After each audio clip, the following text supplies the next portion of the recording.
let's see how to fix if you can't delete the page in Canva. So, for your information, why people wanted to delete pages in Canva, for them to improve the design flow by removing unnecessary pages to keep designs organized. Also, by optimizing presentations, deleting irrelevant slides or outdated content.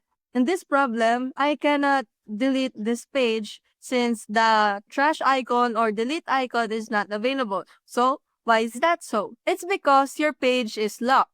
So, technically, you just have to unlock this page by clicking this icon twice, and then the lock icon should be like this and should be like an opened padlock, and then you can now proceed by deleting the page. And that. You already deleted a page from Canva, and that's how you fix if you can't delete the page in Canva. See you soon!